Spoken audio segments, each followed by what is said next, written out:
Sa NAIA naman, naaburido ang maraming pasahero kaninang umaga. Kung kailan naman kasi maraming bumabiyahe para magbakasyon, ngayong Semana Santa ay sunod-sunod naman ang mga delayed flight.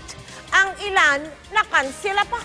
Mula sa NAIA, nakatutok live si Steve Dailisan. Steve! Mel, kung tutuusin mas konti ng 7% yung bilang ng mga pasahero ngayong taon kumpara Lunes Santo noong nakarang taon.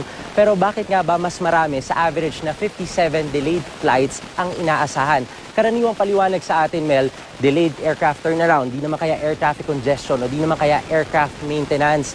Pero nadagdag ngayon, Mel, yung problema sa radar facility sa Tagaytay. Malaking tulong sana para dun sa mga nagmamadaling pasahero yung mga impormasyon na magmumula dito sa Flight Information Board. Ang kaso, kulang yung pinakamahalagang detalye na dapat sana malalaman ng pasahero. Kung ang flight ba nila, ang status ng flight nila ay canceled, kung ito ay boarding na o di naman kaya ito ay delayed. Kaya madalas, nalalaman nila ito sa boarding gate kung saan nagiging tensyonado ang sitwasyon.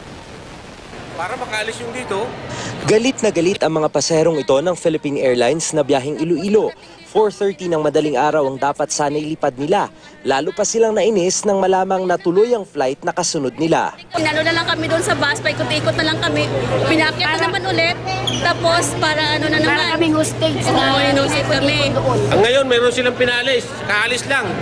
Ayun, may Iloilo. Alas 8 flight. Nauna pa sa amin, alas 4 pa kami.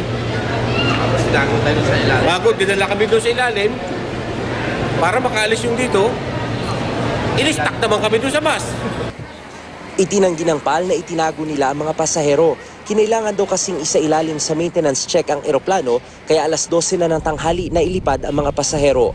Sa datos ng Manila International Airport Authority o MIA, as of 3 p.m., aabot sa 42 flights ang delayed dahil sa umano'y air traffic congestion at delayed turnaround ng eroplano. 10 flight naman ang nakansela mula sa Tiger Air, Cebu Pacific at PAL. Biyaheng Semana Santa pa man din ang karamihan ngayong Lunes Santo na maaga ring lumuwas para iwas abala. 4:30 sa Tagaytay and then narating ako dito mga 8 na. Ang traffic halos hindi makagalaw yung bus. Kaya mas maigi na lang yung maaga kaysa late tayo. Yun nga lang, maaaburido rin pala. Kahapon ilang oras daw na delay sa PAL flight pa Cagayan de Oro si Deputy Presidential Spokesperson Abigail Valte. Sa social media, kinwestiyon niya ang kahandaan ng airline company ngayong Semana Santa maging ang umano'y pagpapasingit ng ibang staff sa pila. Ayon kay PAL spokesperson Shelo Villaluna, aalamin nila ang detalye sa karanasan ni Yusek Valte at hinihikayat niya ring kagyat na maghain ng formal na reklamo para maimbestigahan. Ang isa sa tinuturong dahilan ng mga airline company sa delayed flights ay ang pagkasira di umano ng Tagaytay radar. Sabi ng Civil Aviation Authority of the Philippines o CAAP, March 10 pa pupugak-pugak ang microwave link ng Tagaytay radar na siya namang nagbabato ng mahalagang impormasyon sa Manila Area Control Center. Ang resulta kailangang madelay ng 5 minutes kung patungo sa iisang destinasyon ng magkasunod na eroplanong lilipad. Safety is paramount. So even the slightest factor or that can affect the safety of the flight, we are mitigating immediately.